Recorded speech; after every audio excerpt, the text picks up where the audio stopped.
Hey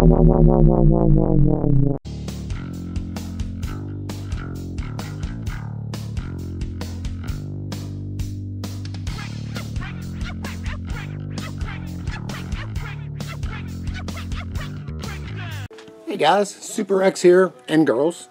Today we're going to go over a comprehensive yet shortened segment all about mech mod, safety, coils, what effects they have on resistance, what's the difference between this many lines with this many gauge wire, how to make sure you don't have a short, what a short is, all about batteries. Going to go over battery stuff, but this time I've again shortened it but simplified it to kind of cover the mech mod user in general.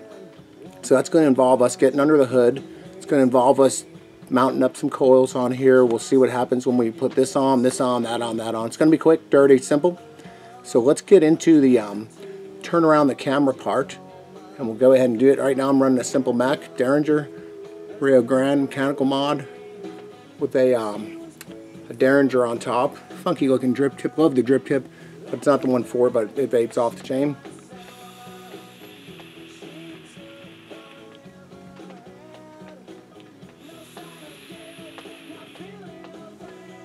That's really it. So let's get the camera turned around. And the first thing we're going to go into is our quick battery safety lesson. Then we're going to go into coils and effects on your mod and your resistance and my recommendations. Let's do it. Alright, you might see that chart there again. And I'm going to explain why it's there again here really quick. But before we go into that, you can study that. I'd almost prefer that you listen to what I'm going to say, because again, this pertains to the mech mod user. If you're vaping a regulated mod, this stuff really doesn't come into play as much, because your mod's going to do a lot of the work. But when you decide to go mech, like that's all I run are mechs, everything has a play. So let's start with this. Let's start with that you need to know your battery's capability. You need to know the amp rating of your battery. Okay, now batteries will have the amp rating. Some of the newer ones are publishing the amp ratings on your battery, okay? So if you don't know the amp rating of your battery, you got to use the published C rating on the manufacturer's website to calculate the amp rating. And I'll show you how to do that in a minute. So let's lay out, so let's look at some batteries. This is an AW IMR 18650 2000 mAh. Probably one of the worst batteries you'd want to run if you're building below an ohm. Don't be confused and deceived by that 2000 mAh. If you look at the manufacturer's information, you realize that it's not a great battery. It doesn't stay up in the sweet spot above like 4 volts very long. But I just wanted to bring it down here to show you. This one does not have a C rating or an amp rating published on it. You have to go to the AW website or anything like the Candle Power forums that will tell you that this is I believe it's a 10 amp battery. Okay. So that's what that is, 10 amps max. Then we go into the AW IMR 1600. I'm using AW batteries. There's a lot of batteries out there that are very capable, that have come out since I've done this video, that were out when I did it the last time. I just don't know about any others, but it's not important to know what type of battery, like who makes it, although I think there's some better quality ones than others. What's important is that you know that what it can handle and what you're going to put on. So this one is a 1600 mAh. You have to go to AW website or whatever to find out that it is a 15C battery. 15C, that means it can handle 24 amps, and I'll go through that little calculation. It's a very simple calculation right here. Hopefully you can read this as well as I can. How to calculate amps from C rating. So you take the mAh of your battery, in this case this one is 1600 mAh, and take the mAh of the battery and multiply the mAh of the battery by the C rating and divide by 1,000. So example, with this battery we know has a 15C rating, right? So we had the 15C rating, so that's 1600 mAh times 15. See how these two correlate? When I put this together, it all made sense. I'm trying to read it through a viewfinder. That equals 24,000. So 24,000 divided by 1,000 equals 24 amps. So just take a minute and study that. That's the formula to find out what your amps are. So this is the most capable battery I own, even though this one is newer. It has a higher mAh. It has a 2200 mAh. You can't always be confused by that. And it says right on this battery that it's a 20 amp battery. But we know that this 1600 mAh is a 24 amp battery. So you got to find out about your batteries, what you're going to use, what you intend to use in your mod. I would recommend using nothing less than a 10 amp battery, period. And again, I would discount pretty much these 2000 mAh ones unless you're just a Vaper that's building well above an ohm. But we're talking about, I want to talk about the range mainly when you get to from 1 down to 0.5, okay? So let's go into this important, very, very important statement here too, okay? Always build within the maximum continuous discharge rating of your battery. Give yourself the safety zone. Keep your build at least a few amps below the maximum continuous discharge rating of your battery. Okay? Pulse ratings should never be considered. Never. Don't worry about a pulse rating. I know a lot of people think when you push the button on your thing, it's a pulse. Yes, it is. That's cool. If that's all what would ever happen to your mod, that's cool. But think about it. Why should the pulse rating never be considered? Because if you build to the pulse rating, that means you're outside of the maximum continuous discharge. Like just say you had a 20 amp battery. I'm going to use this one because it says it right on there. And the pulse rating on it is something like 60 amps. So you decided to build a really low build, which we'll get into all that stuff here in a little while about builds. You build a really low build. So that means in the pulse rating, why? Because if you build to the pulse rating threshold, so just say you build above 20 amps because you're thinking I got a pulse rating of 80. And your mechanical mod accidentally and unknowingly auto fires for longer than whatever they used to determine it was a pulse, it may vent the battery. Okay, venting a battery, can't imagine it's a pretty thing. I don't know, I've never vented a battery, but there's a lot of energy stored in these little cells. I don't know what they do. All I know is that it's not a good thing to vent your battery. So just take that pulse rating and throw it out the window, okay? It's not something you should think about, is the pulse rating. You should know what your battery's maximum continuous discharge is, because that's what it's going to do if it accidentally auto fires, say, in your pocket. I don't know, if you laid it, whatever, on the seat next to somebody and it fired on them, and you don't want a battery venting on them. It's going to get hot and nasty, and it's probably going to burn them, okay? So this is another important one I like to stress right here. Stay above 0.5 ohms until you become an experienced advanced vapor with a thorough understanding of the electrical properties of your build and the associated risks, like this type of stuff I was talking about up here. 0.5 ohms, which is 8.3 amps, is a fairly safe build on most genuine, keyword, newer 18650 batteries. Verify your particular battery. Now I'm talking about 18650s because that's all I use. There's 18490s, there's 14500s. They all have different amp ratings. I don't think there's many of them that are really that great in the sub-ohm range. Now, don't take my word for it though, because like I said, I know about 18650s, but just make sure it's a good battery and you know what it can take, you know what it can do. Stay above 0.5 until you've got a lot of experience doing this stuff, you know what to look for. Don't come home today and build you a 0.3 ohm coil. I wouldn't even recommend building a 0.5 ohm on your first build. I'd get used to it, see what it does. We'll go into all that in a little while too. This is also important. It tails right into this one and this one. Only buy high quality batteries from reputable sellers. Don't try and save money on your batteries, okay? It's not the place you want to cut a corner by trying to save $2 or $3 on a battery. It's the worst $2 or $3 you never have spent. Non-reputable battery sellers are known to publish non-factual specs on what they're calling genuine batteries, but they're not genuine batteries. They just rewrap something cheesy. So you want to avoid buying those. I totally recommend avoiding eBay for vaping-related battery purchases. I've never heard of good results coming out of purchases on batteries off of eBay. Those are notorious. Now there might be some good guys out there, and if you are, I don't want to diss you or take money or food off your table, but as a general note, I don't buy that because anybody could sell you anything on eBay. That's the nature of the beast, and you have really no way of knowing if it's legit or not.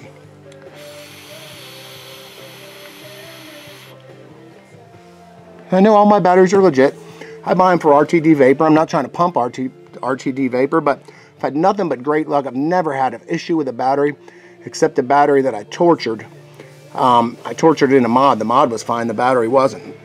An AW battery, but other than that, they work fine. Just don't use your mod as a hockey puck or a basketball or a baseball, and it'll be fine. Okay, so this is such an important fact. Okay, now here's something not a lot of new vapors know, and you'll be surprised how many experienced vapors don't realize this. See this last paragraph right here? It's almost the last one. Avoid letting your battery discharge below 3.7 volts. You know, if it happens once or twice or here and there, it's not the end of the world, okay? No big deal. Just try to avoid doing it because it may shorten the useful lifespan of your battery. And here's what a lot of other new vapors don't take into account. Get to know when it's time to swap out your battery. Check the voltage periodically throughout the day until you know when your battery is getting close to 3.7 volts or out of your sweet spot, okay? The sweet spot will vary from one vapor to another. In my case, just for me, my builds usually are, they average about 0.45 ohms, okay, of resistance. So on a fresh battery, assuming 4.2 volts, that's 9.3 amps, or 39 watts, okay? We're going to go into all that. Don't worry, it's easy stuff once I show you again, or show you. So let's just say I like to vape around 39 watts. I like to pull my battery when it drops to around 4 volts. I know, I can feel the difference in it, so I know that it's time to pull it. That's 8.9 amps. So there's your spread. It's 9.3 to 8.9 amps for me. Okay? That's 36 watts. So my sweet spot is between 36 and 39 watts. That's what I've determined for myself by when I know when it's time to change my battery. Now, I, like anybody else out there, has left my battery on for longer than down to 3.7. It didn't kill it, but it's just something you don't want to get in the habit of doing. Just vaping all day and coming home and changing your battery. Get used to it, and get used to where you can either feel it dropping off, like, hey, my vape is changing, or let's check it and make sure that I'm changing it before it gets down to 3.7 volts. You know, 3.75, 3.8. Good time to change your battery. It's going to make them last a while. I have batteries that I've had for a couple of years. I rotate through about 8, 9, 10 different batteries, but they've lasted a long time, okay? And that's because I treat them right. All right, that's an important thing.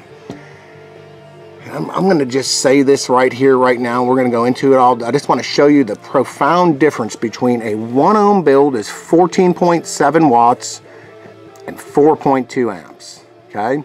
A 0.1 ohm build is 176.4 watts and 42 amps. Just want to throw that out there, okay? There's probably plenty of people that don't know that, and I want you to know the difference because there's not a lot of batteries. There probably are a few. There's not a lot that I know of, at least in the 18650. Again, there's 26 650s. There's a lot of stuff that's out there. Vaping is changing every day, but the more you know about the basics of it, make sure the maximum continuous discharge on your battery is within your build. And we're going to cover all that cool build stuff. That's going to be quick, easy, and dirty too. I just want you to know that because I know everyone loves to rebuild and wants to rebuild, and they just don't know where to get this information. This was a simple chart. I've thrown it up before. It's an easy way to calculate amps. And what we're always assuming is just a fully charged battery. There's all kinds of things that come into play, like voltage drop on your mod. The lower resistance you build, the more voltage drop will be. But let's go with the easiest safe case scenario. Most batteries come off a charger at 4.2 or 4.19 volts. I'll show you that right here. Here's one that's off a charger. This one's been sitting. What one is it? If it's a 2000, it may be lower than the rest because I rarely even put them on my charger. I use them for a flashlight. But let's just take a look at this battery. It'd probably be 4.2 volts. This is how they come off. Okay, so let's always assume 4.2, 4.18. This one's been sitting over there for a little bit. Here's this one. This is a convenient little tester. You can do the exact same thing with the multimeter. Let me show you how we do that, okay? 4.18. Okay, well, I'm not even going to bother with this 2000, but 4.18, 9 times out of 10, when they come off the charger, they're at 4.2, and it's good to let your battery rest for at least an hour. You can do the same test on a digital multimeter. You do not need this device. This just happens to make it handy. You could test them by putting them in if you have a regulated mod around. But just so you know, and then voltage drop will come in. So that's probably never, ever going to be 4.2 when you hit it, but that's the best way to calculate this right here is to go with the worst case scenario. So all you do is you take your battery voltage. That's going to always stay the same when we're calculating your resistance of your build. And this is what your coil build is. This is what you're going to build your coil to. Whatever one. I mean, there's so many variables in between here. You can go well above 1 ohm. You can go down to below this. Here, out of your mind, but okay. You're basically building a direct short. I'm not here to tell you how to vape. I just want you to understand what you're doing before you do it, okay? So at 4.2 volts divided by 1 ohm, your build nets out at 1 ohm is 4.2 amps. This is mine right here. This is pretty much me. This is where I'm at right now. And that changes from time to time. It's been going down a little bit here and there. I've been going lower and lower, but I don't think I'm going to be getting much lower than that. It's pretty good for me. So if I took my battery right off the charger and divided it by the ohms of my build, it comes to 9.3 amps. So even the cheesiest battery I have can handle that, okay? Maximum continuous discharge. Even this 2000 can handle it. Heck, there's 18490s that are well capable of that now. But then again, now look when you go down from 0.45 ohms to 0.2 ohms. Look how this number gets really big. So that puts it outside the safe zone of a lot of batteries. Right now it puts it outside the safe zone of all but my 1600 IMR, that's 24 amps. 1600 AW-IMR, this puts it outside the safe zone. So I would never build that. I would build somewhere, I'd give myself a safety zone, but I'd never build to something above or at my amp rating of my battery, maximum continuous discharge. Now look at 0.1, what it does. It basically doubles everything. 42 amps. Make sure all I'm saying is make sure you have a 42 amp battery capable maximum continuous discharge. You can be a sport and you could say I got an 80 amp pulse rating. You can rock and you'll probably have good luck. If you're experienced vapor, by all means do what you do, but you're definitely pushing the envelope on stupidity, because batteries, mods can auto fire. They can happen in weird times. It can happen in your pocket. Your mod's auto firing. You're out here in this range. Your battery's only in this range. Some guy told you the pulse rating on it is 75 amps, so you thought, oh cool, I could build this, I can even build higher, but your battery starts to vent, your mod auto fires in your pocket. It could happen. This button could stick down, not on this mod, it's not gonna happen. Something can break on your tube mech, whatever, your switch can get stuck. It happens all the time. So it's auto firing in your pocket. You built a 0.1 ohm coil, you're running at 42 amps, you're well above this.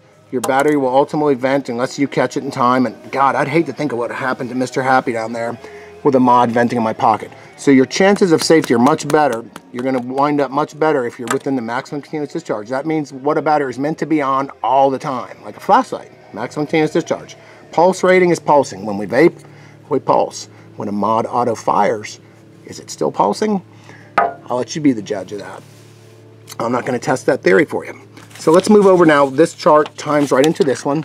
And again, I got some really fun stuff coming up that's going to help somebody to understanding coils and how this number right here, how it plays into coils, dual coils, single coils. We're gonna throw down. We're gonna mount a single of 1 gauge. Let's get into that. We're throwing down. But so now you got your amps here, right? We got our amps, and all you do to get watts is plug in again using your maximum battery voltage off the charger by the amps you got by doing these calculations right here. So if you're vaping at 4.2 amps, which is a 1 ohm build, you're at 17.64 watts. Here's me. This is my deal. I told you my sweet spot is like 39-ish watts, 39 down to what I said, about 36, something in that range, 39 to 36. I don't know. Time to pull the battery. And so that means I'm usually changing my battery about 3 or 4 times a day. I'm pulling it, depending on how long I'm up, how hard I'm vaping, how much time I have to vape, what's going down, 3 or 4 times a day. I'll change it. I'll change my battery if I'm just going out of the house. I might have changed it an hour ago, but if I know I'm going out and I'm going out for an hour or two, I'm putting a fresh battery in, because I want to be at my 39-ish watts. I don't want to be dipping down to 3.7 volts on my battery. And look what that does to it. Just say I took this number right here, I'm at 3.7 volts, right? So let's say 3.7, got my little calculator here, times 9.3. That puts me down at 34 watts. I notice a little difference there. Not much of one, but there is a difference, okay? You will see a little difference there. It's 5 watts. So that's just me. You can do what you want, but again, just don't let it drop below. Don't let it drop below 3.7 volts, okay? Keep it above 3.7, change it. Your batteries will thank you. You'll thank me, because you're not going to be buying batteries nearly as much. So that's it for this chart. Oh, again, let's just go down here. Remember that one. 176.4 watts on a 0.1 ohm build. you're a sport. You're rocking. That's the build for the next generation. It's not the build for us safe vapors. We want to keep vaping. We want to be safe. We don't want to end up in the news. We don't want to bring attention to ourselves like that. Okay, now this is the part I've been most looking forward to. This right here is not the tune for this. We need something more aggro. I mean, not that that's aggro, but I like that song. I like it pretty. It's a pretty cool tune. All right, let's look at this chart, okay? The charting stuff is about to end. On the other end of this rainbow is Uncle Russell here showing you what happens when I mount different gauge wires. I've already got the coils wound. I don't have to wind a single thing, and it's going to be quick and dirty. That's why I use this atomizer. I can slip them in. Watch. Okay, coil resistance equals ohms. When someone talks about resistance, it equals ohms, and they're talking about ohms, it means resistance. So you use a cardiotometer, which is one of these things. It's going to be 0 or 1 right now because there's no resistance on it, because there's no coil on it. A digital multimeter, which is one of these ones. And I'm going to be honest with you, I love this multimeter, but I cannot recommend it to the Vaper anymore. It does not measure anything but like 4.5. It rounds up. So in that case, it sucks. It's a $113 multimeter.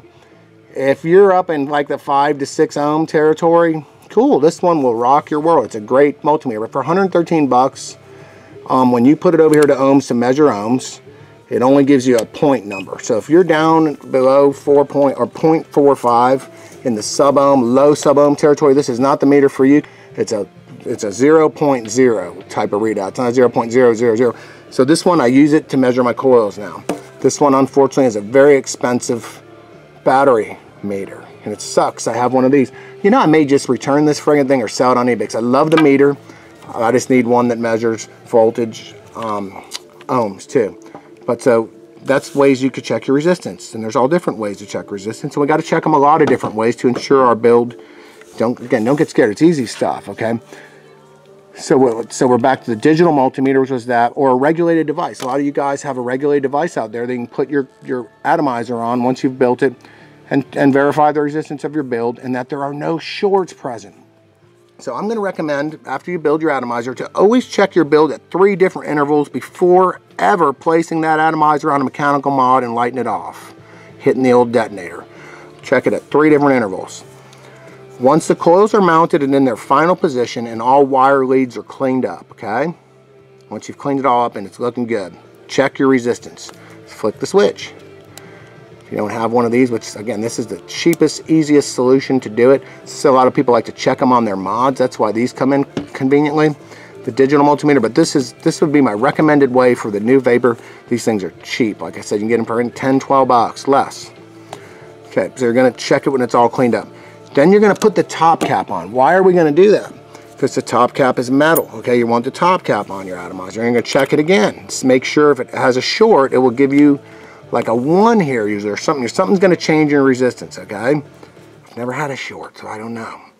And then we're going to check it again if you're using any kind of conductive drip tip like metal. You'd have to insert this on and check it again, okay? That's how we do it. But why? Because metal drip tips can contact, they can get down in the atomizer, and this one probably not. This is a big one, but I don't take any guesses. They can get down in contact if you had a wire sticking up in there or a high center post. It can do it. So you want to check it those 3 ways. Can contact errant positive wire or not, yeah, wire ends or the wire ends or the center post can create a short. Okay, that short wants to show up here. If you do it on your mech mod, you're either going to drop your spring if you're using a mod that has a safety spring, or I don't know what you're going to do if you have a mod, if you don't have a mod that has a hot spring. I don't know about other mods. I just know that it's not going to be a pretty picture. If you don't have a safety spring, then you're putting a direct short on your battery, which means you're A, ruining your battery, B, you're standing the chance of venting it, I believe. Okay?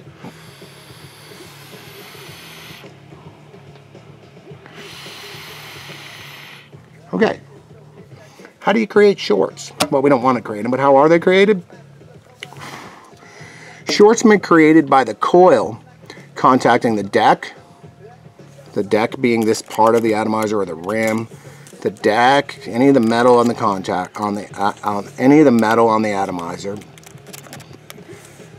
the posts, the top cap, the drip tip, or they can also be created by the wire leads, your coil wire leads, touching anything except the post they are mounted to. The only thing your wire leads want to touch is the post they're mounted to. This one, you're probably thinking, if you haven't seen a 4-post one, it looks weird, but these are the positives. These two right here are the positives. These two are the negatives. So the coil goes from here to here or here to here, and on the other side you do the reverse. We'll get into that in a minute. I'm not going to make overcomplicate. This isn't a science project. It's just vital, easy information to learn. And anyone using mechanical mod needs to know all of this stuff before you get all skippy and decide that you're building low resistance builds. Okay, so this is what this is going to come into here. Resistances, or ohms, can be varied by. You can, in other words, change your resistance, alter it, lower it, higher it by the wire gauge. Okay, there's all different wire gauges. I got some 27 gauge here. I got some 30 gauge here. There's so many 28 gauge. There's so many gauges in between too. Okay, they go all over the rainbow.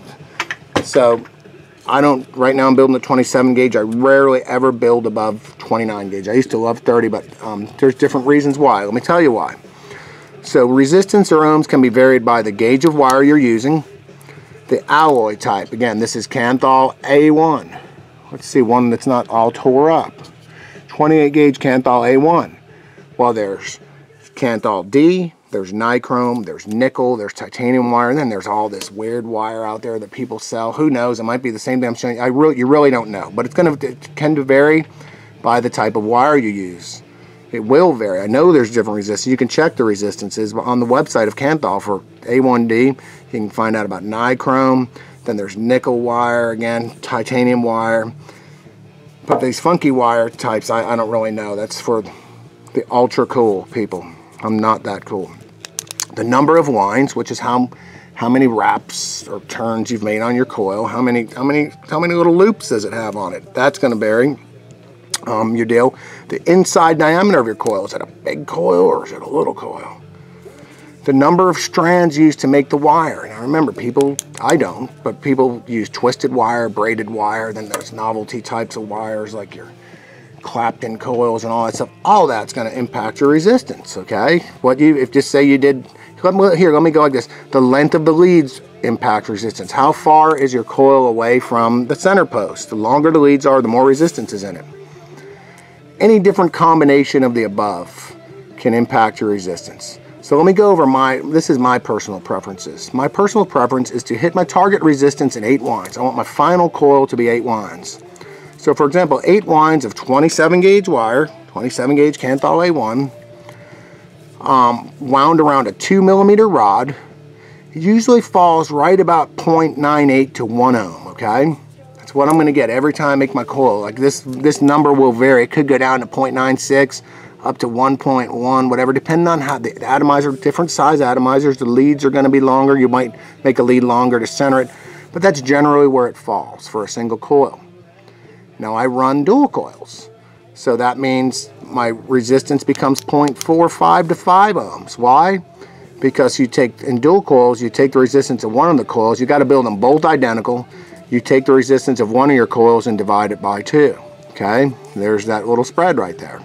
So let's just say I built 2 1 ohm coils in a dual parallel configuration. That's one on each side, sharing a positive, their own negative. That's a parallel configuration, and so it depends on the atomizer and leg leads.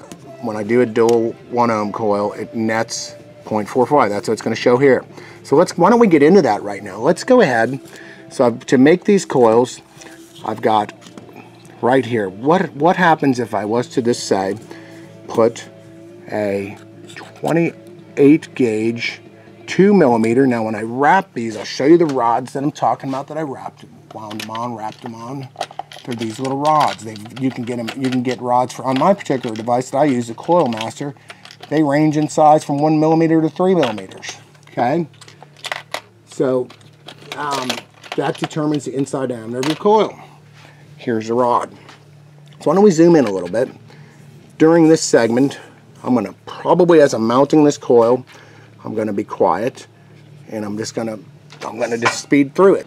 All right, the first coil I've mounted up is a 30 gauge 8 wrap coil. 30 gauge Kanthal A1 8 wraps, 2mm rod on the Coil Master. There it is. Okay, 1.84 ohms.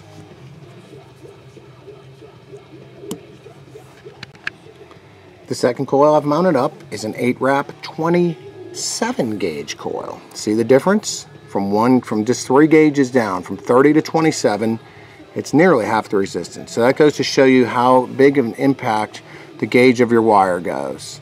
So now watch what happens when I put a dual coil, the exact same, this 8-wrap 27 gauge dual coil over there. Watch what it does to the resistance. It should split that right in half, okay? Let's give it a shot. Alright, so there we are in dual coil configuration. 27 gauge dual coils pretty much split that single coil right in half, right? Alright, so that's what we got there. So you can see the impact that a different gauge of wire from 27 to 30 is almost half the resistance. When you do a dual coil, it splits the resistance of a single coil. Okay, so that's that. The other thing I want to throw in there now, on top of everything else we've learned, I need a vape right about now.